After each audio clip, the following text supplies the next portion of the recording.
Bismillahirrahmanirrahim. Assalamualaikum warahmatullahi wabarakatuh. Alhamdulillahirabbil alamin. Allahumma shalli ala Muhammad wa ala ali Muhammad. Rabbi shrah li sadri wa yassir li amri wahlul 'uqdatam min lisani yafqahu qawli. Rabbi zidni ilman warzuqni fahman. Pertama saya ucapkan terima kasih kepada rekan-rekan semua yang sudah hadir di ruangan ini untuk mengikuti kegiatan perdana kita, kegiatan PMO. Nah, PMO ini sekarang kalau dulu sebelumnya kan kita PMO dengan fasilitator kita. Nah, sekarang PMO itu dikembalikan ke sekolah, kepala sekolah sudah menjawabnya. Dan dengan PMO ini ada tahapan-tahapan yang akan kita lalui. Nah, pada kesempatan ini juga kita akan mencari permasalahan atau topik yang akan menjadi pembahasan PMO kita ke depannya. Ya. Sebelum melangkah lebih jauh, saya jelaskan dulu apa itu PMO ya. Jadi PMO itu adalah kegiatan pertemuan rutin komite pembelajaran kepala sekolah, guru dan pengawas sekolah. Yang bisa dilihat ya. Nah, di setiap satuan pendidikan yang bertujuan untuk menemukan akar masalah terkait hasil belajar murid dan menentukan solusi penyelesaian masalah. Jadi kita terkait hasil belajar murid dan menentukan solusi penyelesaian masalah. Pelaksanaan PMO level sekolah juga berfungsi sebagai wadah untuk membangun budaya refleksi di satuan pendidikan dan memantau progres pencapaian tujuan program sekolah gerak. Nah, itu dari PMO tadi, ya. Untuk memulihkan transformasi ke arah program pendampingan yang berkelanjutan sejak tahun pendampingan 2003-2024 akan dilaksanakan proses transisi untuk PMO level sekolah. Proses transisi ini dimulai dari berubahnya tanggung pelaksanaan dan pelaporan PMO level sekolah dari fasilitator ke kepala sekolah. Bedanya. Jadi yang melakukan 1 dan 2 itu level dari fasilitator ke kepala sekolah. Nah, hal ini diharapkan agar PMO level sekolah dapat dilaksanakan rutin dan mandiri oleh sekolah dengan berdasarkan prinsip efektif dan berfokus pada kebutuhan murid. Ya. Ini pelaksanaan pekerjaan manajemen operasional sekolah. Di PMO itu kerja manajemen operasional. Ya. Wujud dari perubahan pelaksanaan PMO level sekolah mulai dari tahun pendampingan 2003-2024 dan sebelum itu.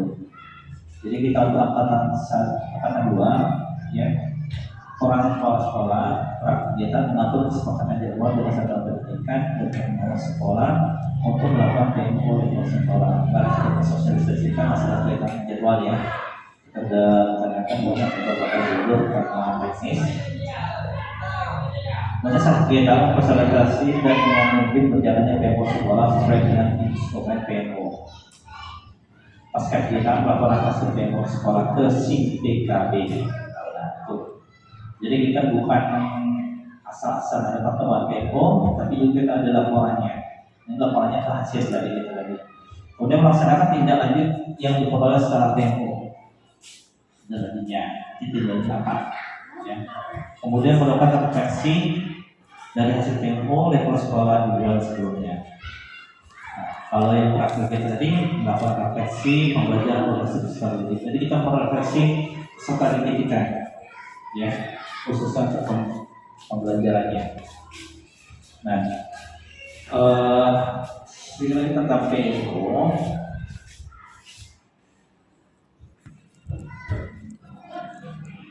Secara lebih detail, 4 tahap PMO level sekolah di atas dapat dijabarkan dengan langkah-langkah sebagai berikut. Sebelum PMO level sekolah berjalan, kepala sekolah dan guru melakukan refleksi pembelajaran berbasis peserta didik dengan menggunakan beberapa sumber data. Refleksi berbasis data peserta didik ini dilakukan pada PMO pertama dan tetap saja Jadi PO pertama kita ini adalah merefleksi studi kita berdasarkan data. Nah, mungkin saya ambil dari laporan kementerian kita, ya. Kemudian contoh pertanyaan pemodelan sesi refleksi adalah bagaimana karakteristik sekolah termasuk peserta didik, tenaga pendidik, tenaga pendidikan dan sosial budayanya. Kemudian apa yang kita harapkan strategi dari sekolah? Apa visi misi dan tujuan sekolah? Apakah sudah sesuai dengan karakteristik sekolah dan harapan kita terhadap pembelajaran peserta didik?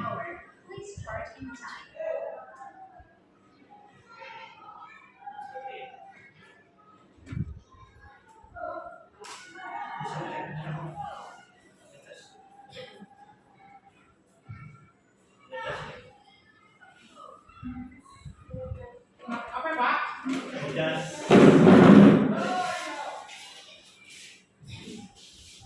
Oke, lanjut. Ketika dalam demo sekolah dan FSP fasilitas sekolah penggerak berdiskusi dengan berbagai sumber data yang sudah dikumpulkan untuk menemukan akar masalah. Proses diskusi mencari akar masalah yang dilakukan pada PO pertama dan keempat saja. Hal ini dapat dipetik di beberapa contoh pertanyaan di bawah ini. Yang kemudian pertanyaannya.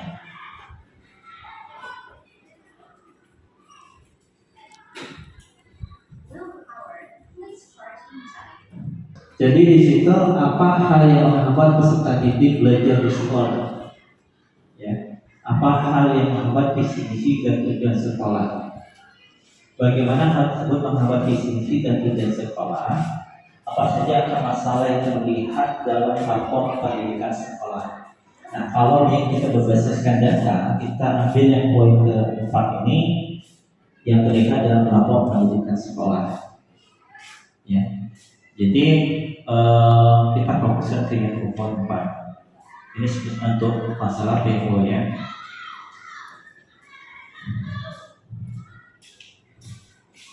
Nah, dalam PO sekolah, kepala sekolah dan fasilitator satuan pendidikan bertopik dan subtopik yang relevan dan dapat mengatasi akar masalah.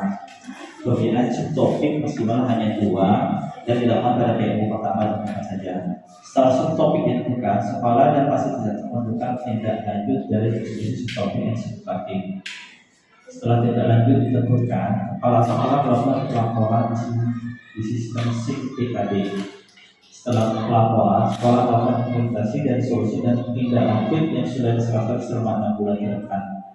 Setelah implementasi, kepala sekolah melakukan evaluasi dari tindak lanjut yang dilakukan untuk dibawa pada PO selanjutnya. Ya. Pada PO sekolah 2, 3, dan 5, 6, ya, bila PO berisi diskusi tentang fokus implementasi dari subtopik yang telah disepakati dan progres tindak lanjut apa yang harus dilakukan atau diperbaiki. Ada contoh pertanyaan tematik dalam refleksi tindak lanjut ini. Apa tindak lanjut sudah berjalan dengan baik? Apa tindak lanjut yang belum berjalan dengan baik? Apa kendala yang dihadapi? Bagaimana solusi untuk menghadapi kendala yang muncul? Misal nanti kita tindak lanjutnya, misalkan kita belajar di PRM, ada kendala yang faktor sinyal atau misalkan koneksi internetnya yang lemah, gitu kan, atau masalah waktu, kesibukan. Nah, setelah mengetahui tahapan yang harus dilakukan dalam PO level sekolah, penanggung jawab PO level sekolah juga harus mengetahui topik dan subtopik yang akan dipilih saat PO level sekolah sesuai dengan relevansi akar masalah yang ada di saat pendidikan. Pemilihan topik dan subtopik hanya dilakukan pada PO sekolah pertama dan keempat saja, dan maksimal memiliki subtopik hanya 2. Hal ini dilakukan dengan tujuan agar pembahasan PO sekolah dapat berfokus pada hal-hal yang dapat mengatasi akar masalah yang terjadi di sekolah. Berikut adalah tabel topik dan subtopik yang dapat dipelajari sebelum melakukan PO sekolah. Nah, ini sudah saya bagikan kemarin ya, tabelnya. Jadi kita sudah ada topik dan subtopik yang akan jadi pokok pembahasan kita dan refleksi kita. Pertama, topiknya manajemen dan pengembangan sekolah, perencanaan, penyusunan dokumen KOSP, penyusunan dokumen program sekolah berbasis data dan seterusnya. Dan itu ada kelompok strateginya yang bisa dilihat, ya. Ada topik karena strategi. Jadi ada topiknya itu ada 4, bisa dilihat. Kemudian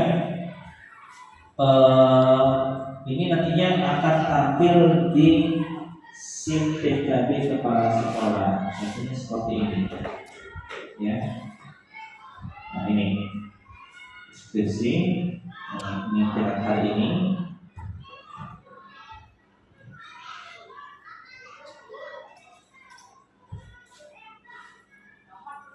Tapi masalahnya. Nah, jadi subtopik tadi ini akan kita sepakat nantinya. Subtopiknya apa? Yang misalkan kita ambil yang peningkatan kapasitas guru. Subtopiknya misalkan apa? IHT, bisa dokumen, pelatihan mandiri melalui PMN, misalnya ini. Nanti isu masalahnya kita isi, ya, masalahnya apa, kemudian rencana kegiatan dan penanggung jawab. Nah, di sini ada penanggung jawabnya. Untuk rencana kegiatannya mungkin pelatihan mandiri melalui PMN dengan fokus ke topik misalkan pembelajaran diferensiasi. Dan hasil akhirnya mungkin kalian semua bisa sampai tuntas sampai mendapatkan sertifikatnya. Nah, itu ada penanggung jawabnya. Itu kita pikirkan. Nah, sebelum ke sini kita mencari topik permasalahan dulu berdasarkan isu masalah di sekolah kita. Itu saya sudah bagikan untuk pendidikan kita. Jadi kita fokus ke data sekolah kita dalam pendidikan. Silakan kalian telah dulu, ya, isu permasalahan atau yang ada di rapat pendidikan yang bisa kita bawa ke PM kita, ke topik kita nantinya. Nah, silakan kalian analisa. Dari sini ada yang bisa menyampaikan, mengusulkan untuk yang akan menjadi topik perdana kita di minggu hari ini. Jadi topik ini akan berkelanjutan pada pertemuan kedua dan pertemuan ketiga. Nanti di pertemuan keempat kita akan bahas topik baru lagi. Di sini juga ada durasi waktunya. Ya, silakan dulu, mungkin dikelar dulu pada pertemuan kita.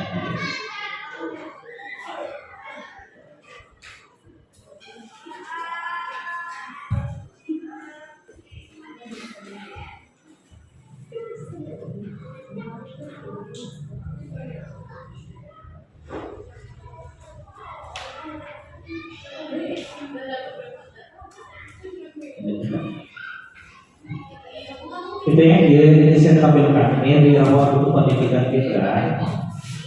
Kalau yang prioritas rekomendasinya, ya, yang paling masuk itu adalah kualitas pembelajaran, ya, kualitas pembelajaran, akar masalah metode pembelajaran,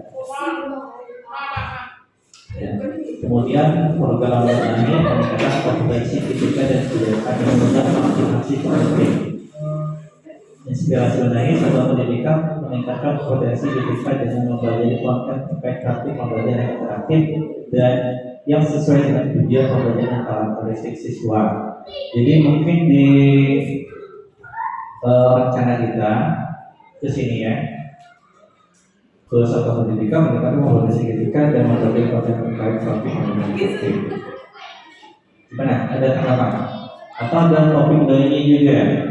Di sini yang itu yang paling atas, yang di bawahnya iklim keamanan sekolah, kemudian karakter, kemudian kemampuan memorasi,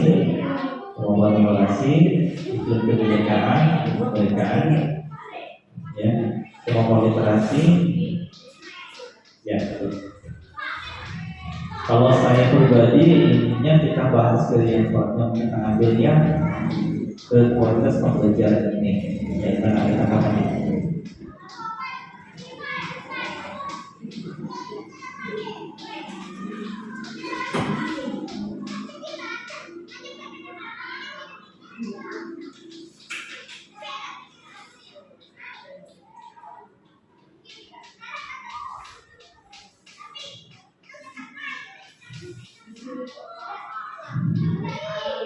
Nah dari sini kita ambil apa? Kira-kira yang sinkron dengan rapor kita tadi peningkatan kapasitas guru ya. Nah, ini ada beberapa pilihan, manajemen dan pengembangan sekolah, edukasi sekolah dan kelas, izin dan keamanan inklusif, peningkatan kapasitas guru seperti ini. Benar, boleh untuk apa?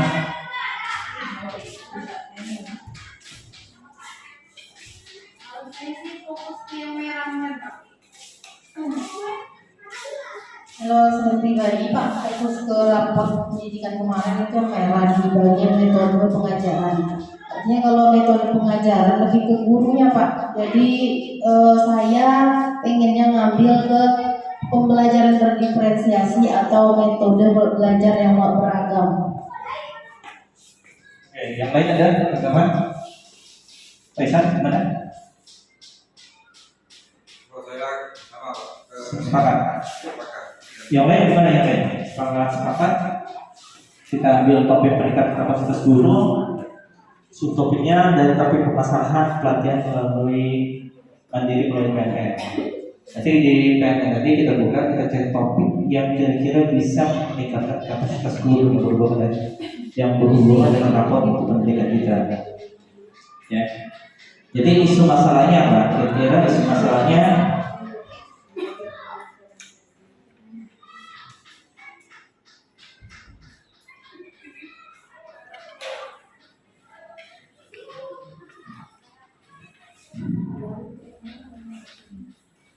metode pembelajaran guru yang masih kurang, seperti itu. Ya.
Jadi kalau saya buat itu masalahnya metode pembelajaran guru yang belum bervariatif, perlu ada peningkatan pada CBTK dan kebijakan yang menunjang aktivitas kognitif. Dan ada yang lain. Isu masalahnya.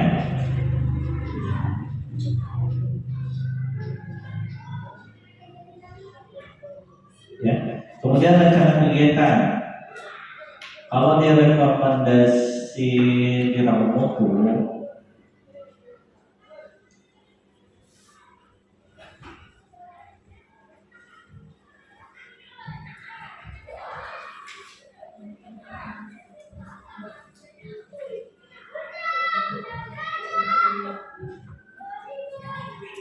di rekomendasinya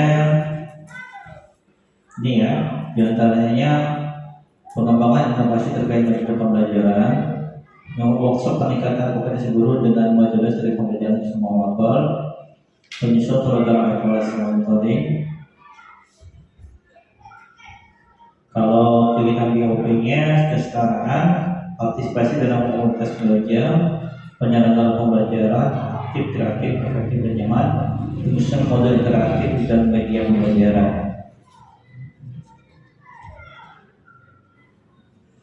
Mungkin ke pengembangan inovasi terkait metode pembelajaran melalui kegiatan PNM, ya.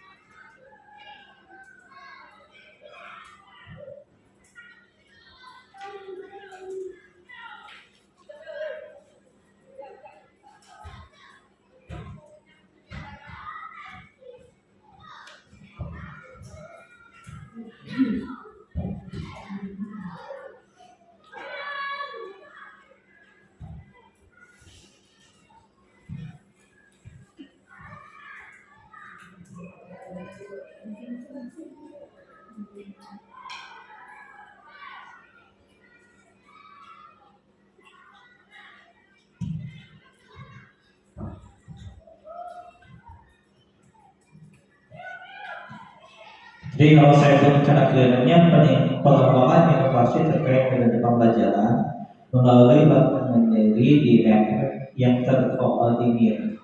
Jadi pelatihan mandirinya tentang masing-masing PMR terkoordinir sini. Nanti kita buat jadwal khusus, bisa kita sinkronkan dengan praktisi mengajar kita. Ya, kita tentukan waktunya dan tentukan temanya. Gimana? Asalkan ada masukan.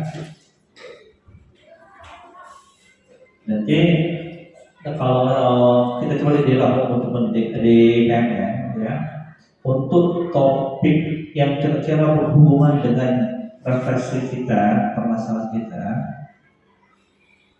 Di sini kan ada banyak ya.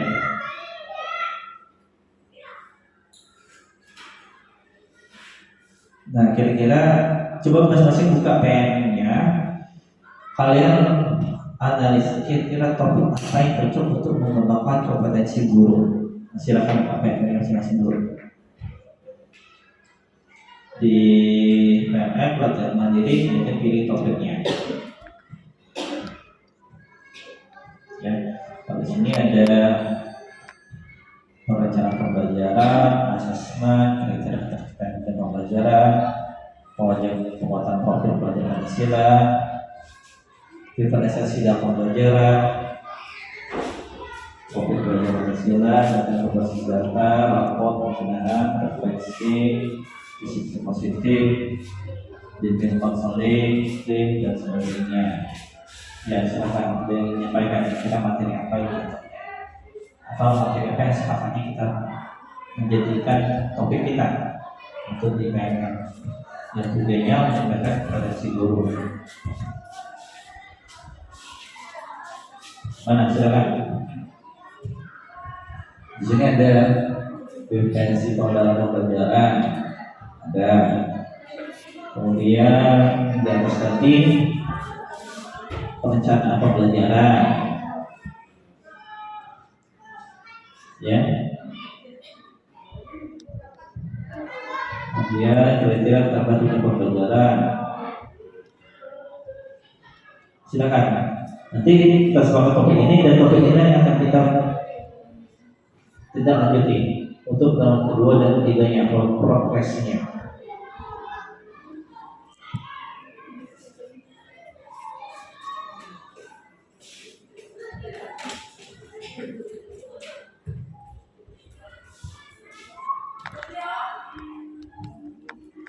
Silakan buka PM-nya, kira apa yang akan menjadi kesepakatan kita untuk PM kita untuk pembahasan kita selanjutnya.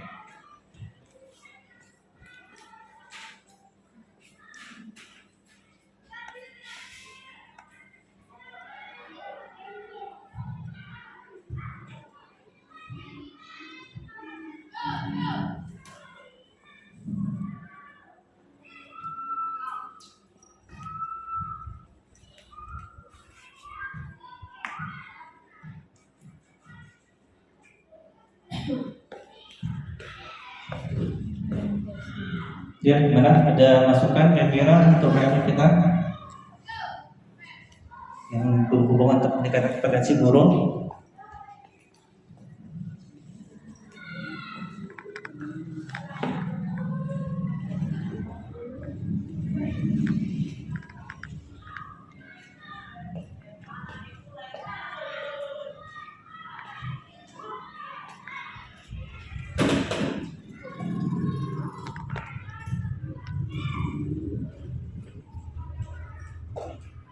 Ya, gimana? Silakan sampaikan. Bu Indah atau dari Kroasia, terus ya, silakan.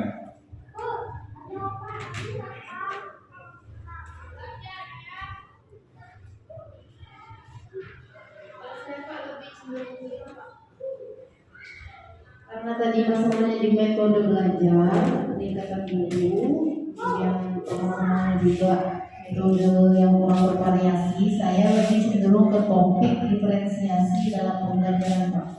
Di situ ada tentang di dalamnya itu ada 3 modul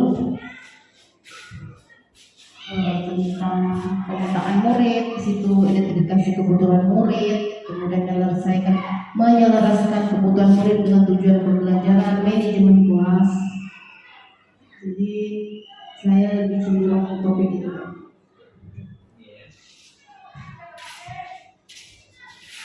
Oke, yang lain gimana? Yang lain boleh kalau ada ide. Silakan. Pegang. Bu Indah.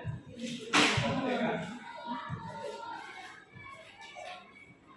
Kemudian juga sekolah lain Pak yang mungkin sudah mendapatkan pelatihan mereka dari kayak setuju tentang diferensiasi. Nah, kita ini waktunya kita juga, kita belum pernah dari kawan-kawan. Oke, yang lain gimana? Ini rekomendasi penyelesaian topiknya 15 sampai 22 hari. Jadi bisa masuk ke time schedule kita atau PM. Jadi pertemuan kedua, ketiga dari mulai hari ini itu maksimal 22 hari kita menyelesaikan PM dengan goalnya topik pembelajaran diferensiasi dalam pembelajaran selesai selama 22 hari. Yang lain mungkin ada usulan ke materi yang lainnya atau sepakat kita bahas yang ini dan tidak lanjuti masalah topik ini.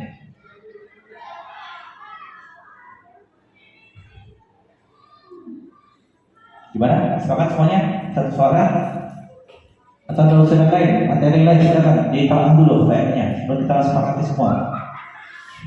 Ini dari Waradan menyarankan kita belajar diferensiasi dalam pembelajaran,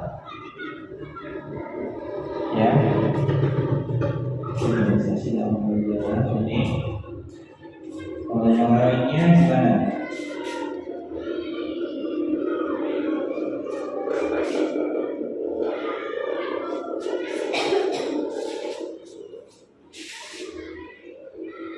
Jadi kalau saya anggap semuanya satu suara ya.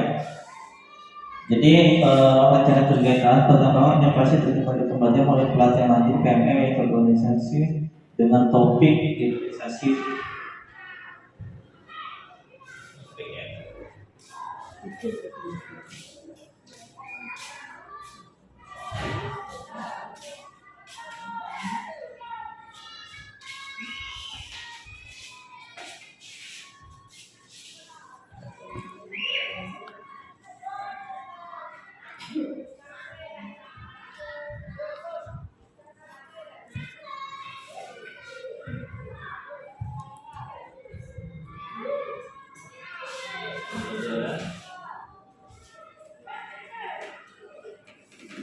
Diferensiasi dalam pembelajaran.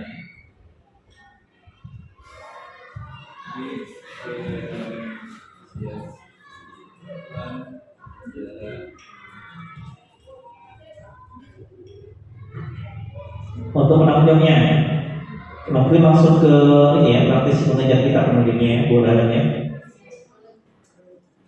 Kemudian nanti kita, oke, status dalam proses, berarti ini masih proses intinya. Kemudian tanggal mulai, mungkin mulainya tanggal hari ini ya, tanggal 1 ya. Dan tanggal selesainya kita ambil waktu maksimal saja 22 hari. Gimana? Ya, sesuai dengan ini. Jadi kita sepakati diferensiasi dalam pembelajaran ada 3 modul, ya, modul 1, modul 2, modul 3, kemudian aksi nyata, ya, sebagai aksi nyatanya. Misalnya modul 1 pemetaan murid, ya, ada bukunya. Nah, ini nanti kita fokuskan di praktisi mengajar kita. Jadi kita belajar di sini. Nanti tidak ada komunikasi dengan 3 untuk biasanya. Ya, ini salah satu contohnya. Salam dan bahagia Ibu dan Bapak Guru. Saat ini Ibu dan Bapak Guru berada di minggu pertama memahami murid. Kita Oke. Ya, jadi seperti ini ya, sepakat ya.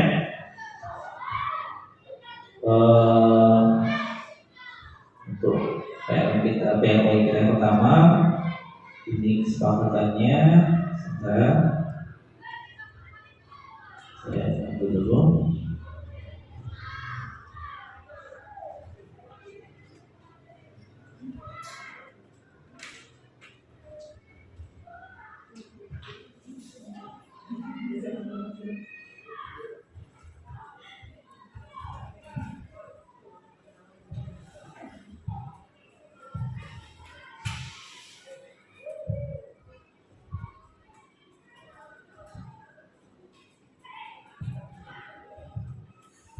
Kemudian kita simpan ya.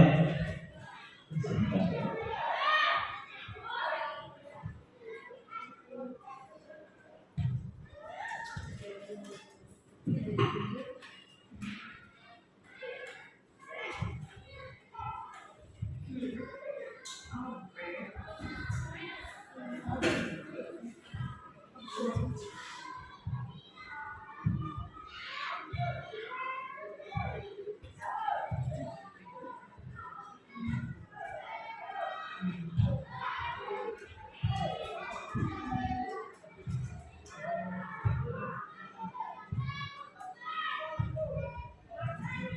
Jadi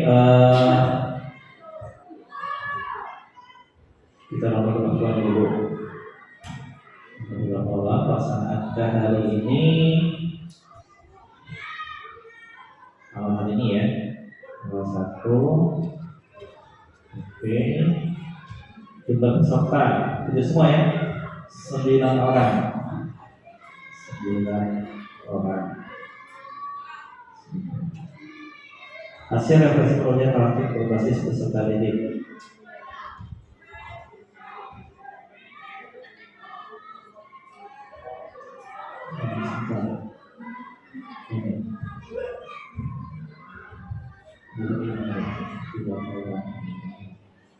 Hasil refleksinya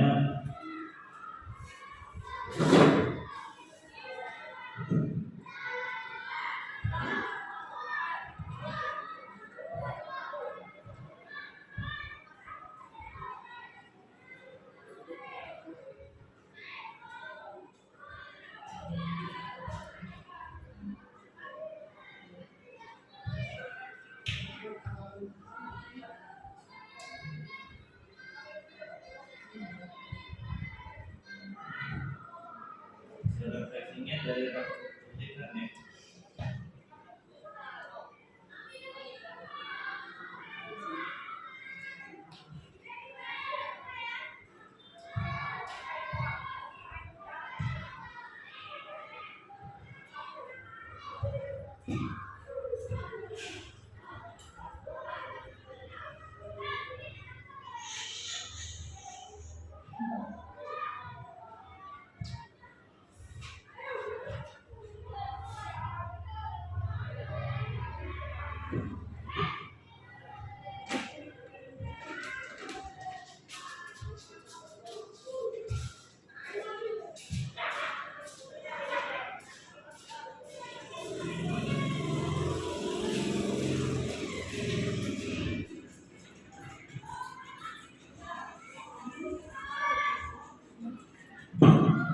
Jadi ini mungkin ya informasi dasar hasil refleksi pembelajaran karakter berbasis peserta didik menjadi pembelajaran yang kurang formatif atau tidak melibatkan hasil secara aktif juga dapat merupakan hasil refleksi pembelajaran ya.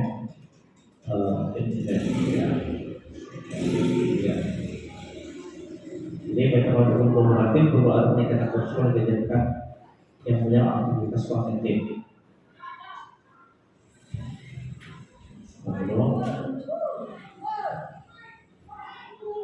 Oke, jadi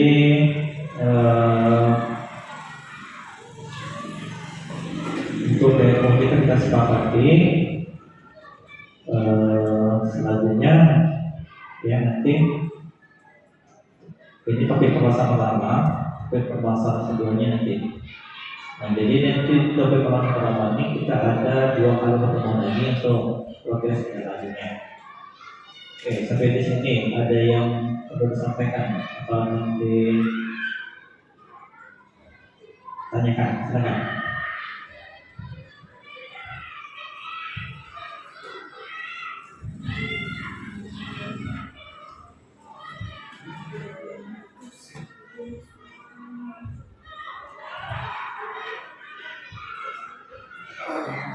Ada? Tidak ada?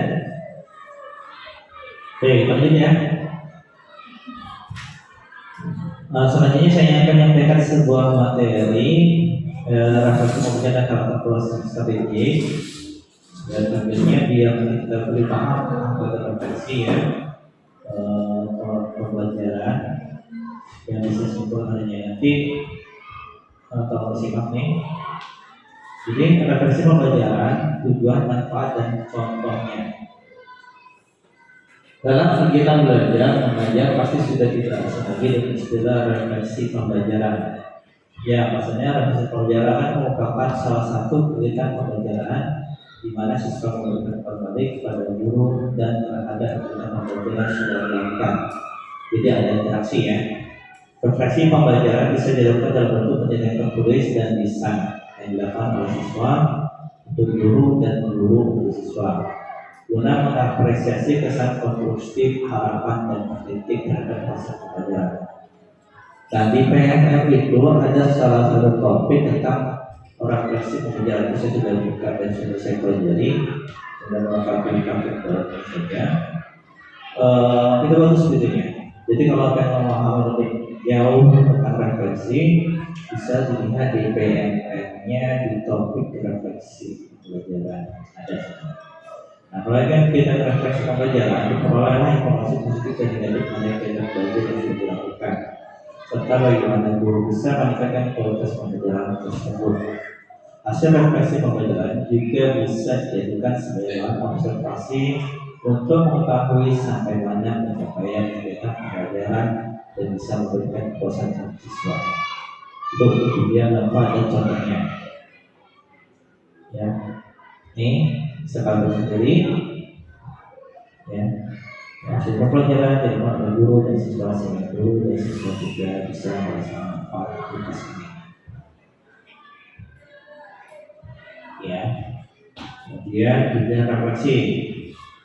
Satu, motivasi para siswa dalam mendidik kita pembelajaran secara nyata. Jadi kita akan tahu minat siswa itu dia dengan refleksi. Saya bisa di awal pembelajaran seperti kemarin, saya tanya dulu dengan siswa saya itu siapa yang tidak suka matematika. Itu saya buat refleksi. Ada yang jawab banyak yang kemudian saya tanya satu persatu. Kenapa tidak suka? Tidak suka dengan matematika. Jawaban buat kalian susah pak, tidak ngerti pak. Nah dari situ kita tanya tidak ngerti gimana susah dan itu sudah termasuk bagian refleksi pembelajaran. Tapi tidak boleh di awal sebelum mulai pembelajaran. Bisa juga di akhir pembelajaran. Di pembelajaran misalkan anak-anak gimana topik pembelajaran kita hari ini. Apakah ada kesulitan, apakah ada yang kurang paham dalam penjelasan Bapak tadi? Jadi mereka menyampaikan, kalau tidak boleh menyampaikan secara tulis itu boleh. Nah, jadi bahasa mereka nanti atau hasil mereka nanti bisa jadi misalkan, oh suara Bapak tidak kedengaran, oh berarti suara saya harus disatukan lagi. Atau bisa juga pada diri kita sendiri merasa pembelajaran tadi kurang, siswanya kurang asik atau siswanya cenderung pasif, bisa juga jadi bahan refleksi kita. Oh mungkin metode yang perlu saya terapkan kurang variatif atau perlu menambahkan teknik-teknik lain metode pembelajaran yang bisa membuat siswa lebih aktif dalam kelas. Ya.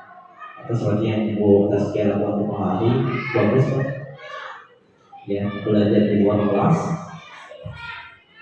Jadi mungkin salah satu untuk refleksi beliau sebelumnya mungkin bosan suruh belajar di kelas, jadi di luar kelas, dan saya lihat siswanya lebih aktif. Nah itu juga bisa kita jadi contoh untuk yang lain yang lihat, oh sepertinya asik kayak itu. Nah saya mencoba dengan teknik lainnya, ya. Kemudian manfaatnya, ya jelas program di atas siswa dan siswa yang sedang berlangsung maupun telah dilakukan. Jadi kita mendengarkan aspirasi siswa, jadi sesi pembelajaran, ya, tanya itu kalau misalnya pembelajaran bisa dari siswanya, bisa juga dari seperti saya katakan di awal tadi.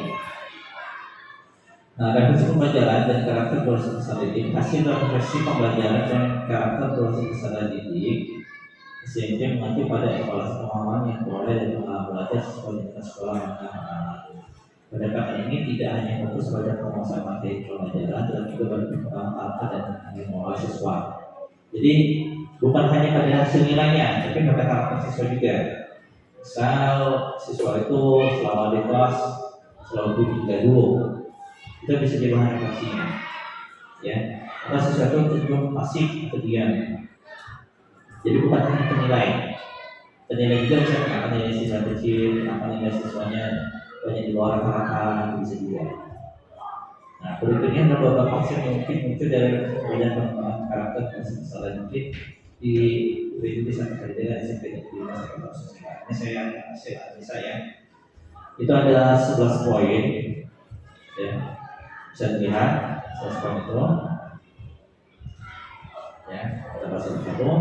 Betul dalam pembelajaran. Nah, ini kita ambil dari yang ketika tidak memadai, akan masuk dalam dengan kurikulum yang tidak memadai dalam memfasilitasi penguasaan materi pelajaran dan pengembangan karakter. Mungkin secara pelaksana kita masih kurang. Bisa juga dari metode pembelajaran komunikatif juga bisa, atau tidak menggunakan siswa secara aktif dan juga dapat kembali hasil refleksi pembelajaran. Misal ruang kelas itu adalah kelas pembelajaran cenderung yang mendominasi adalah guru yang mengakibatkan siswa yang kurang aktif. Jadi kita sebagai fasilitator saja siswa kalau bisa, jadi siswa banyak aktifnya.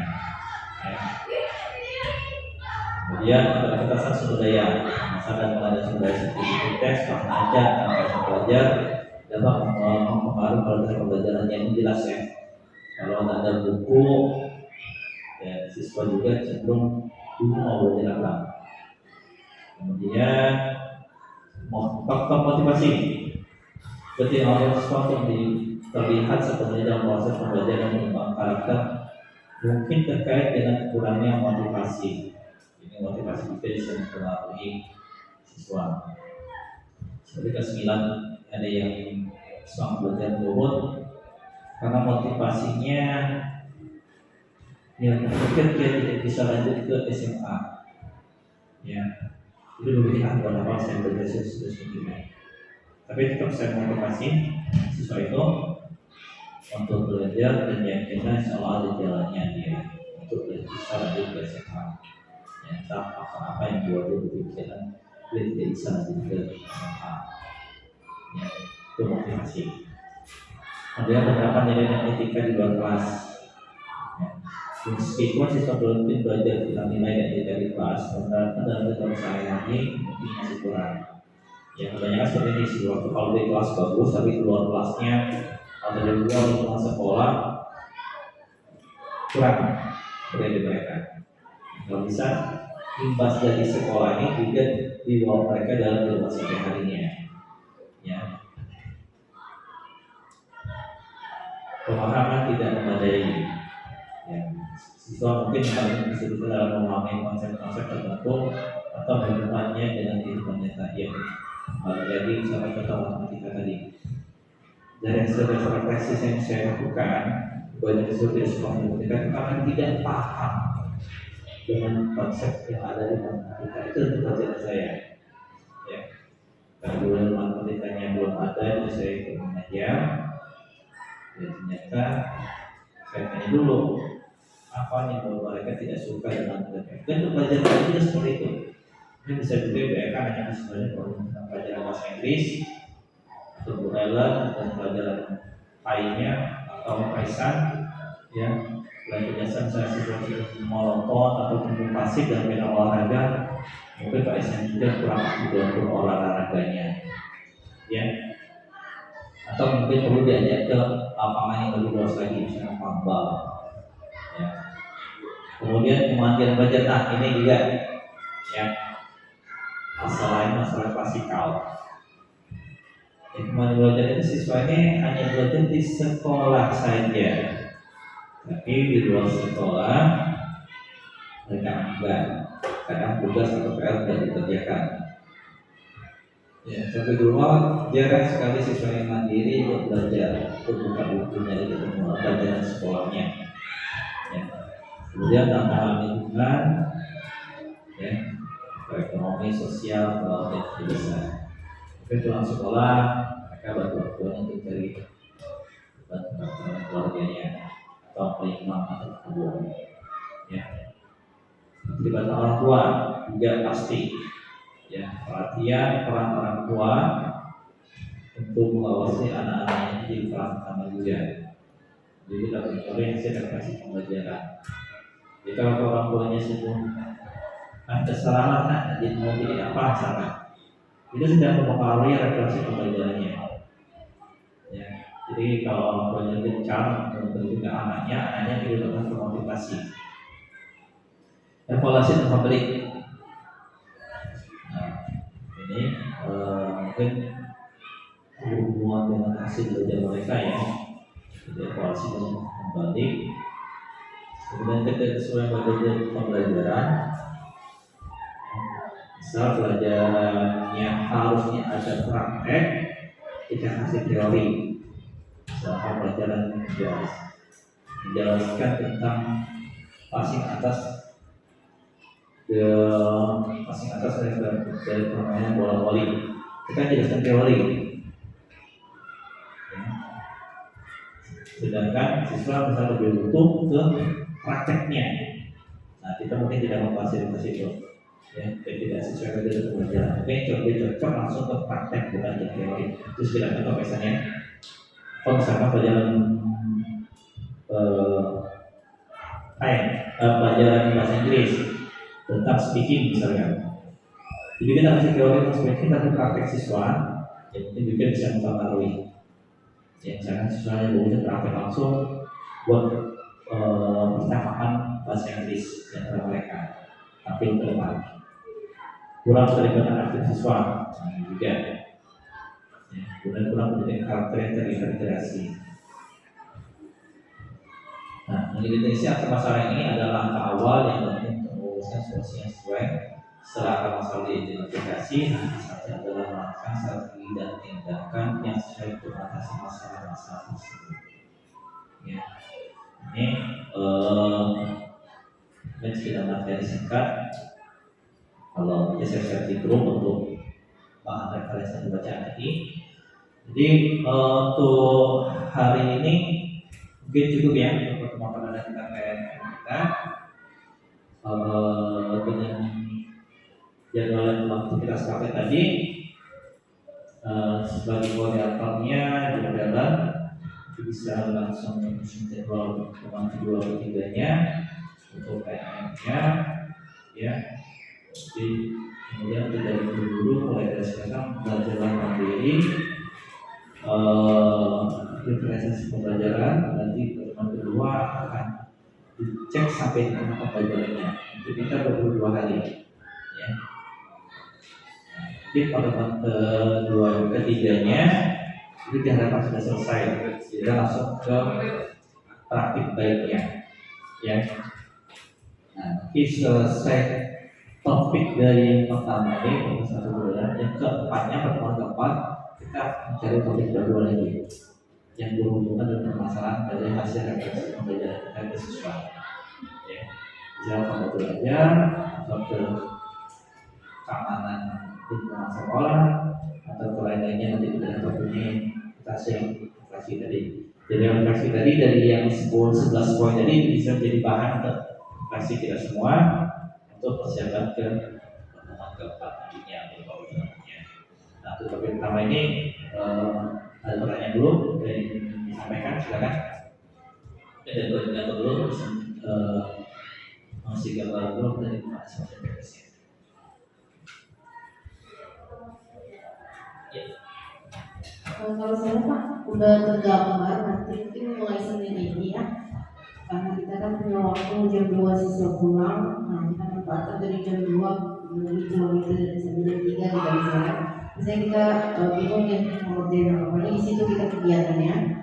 Nah, mungkin kita langsung nanti buka masing-masing ini kita. Hari Senin itu langsung kita mulai buka beberapa video-video, mulai dari memahami murid tadi kan. Langsung lah kita kerjakan sebenarnya gitu ya, bukan lagi. Karena kalau udah di rumah, Pak, jujur di rumah itu banyak gangguan gitu kan. Makanya kalau di sekolah ini lah. Itu salah satu bentuk refleksi juga itu. Kalau dulu kenapa di sekolah kondusif daripada di rumah, itu banyak gangguan, itu refleksi juga ya. Kemudian di sekolah juga alhamdulillah difasilitasi kayak wifi gitu Pak ya. Jadi bisa lah kita manfaatkan seperti itu. Karena kalau kuota pribadi mungkin cepat habis. Itu pada rekan-rekan. Ada lagi? Nanti untuk absen nanti disiapkan, kemudian nanti juga kita perlu dokumentasi lainnya juga ya. Jadi waktu kita 22 hari sampai tanggal 22 September itu sudah selesai. Jadi di situ statusnya masih dalam proses, nanti kita tentang selesai kalau dokumennya. Ya. Oke, ada pertanyaan yang lain? Silakan sampaikan. Cukup? Cukup. Oke, kalau cukup, katakan saja semoga apa yang kita bicarakan hari ini bisa terrealisasi dan bisa terlaksana dengan baik dan sesuai dengan jadwal yang telah kita sepakati. Sebelum saya akhiri, ya intinya program PMO ini atau program sekolah penggerak ini tidak akan berhasil kalau tanpa kerjasama tim. Jadi sekolah penggerak ini bukan hanya kepala sekolahnya, tapi seluruhnya, ya, seluruhnya untuk mensukseskan program sekolah penggerak ini. Ini tahun kedua kita, dan tahun kedua ini kita mulai dengan diri. Beda dengan tahun pertama, kita ada fasilitator yang langsung terjun membimbing kita. Ini nantinya dari kepala sekolah, tapi kepala sekolah tetap berkoordinasi dengan fasilitatornya. Ya, oke, saya akhiri dengan nafas hamdalah. Alhamdulillah. Subhanallah wa bihamdika, asyhadu an la ilaha illa anta, astaghfiruka wa atubu ilaik. Assalamualaikum warahmatullahi wabarakatuh.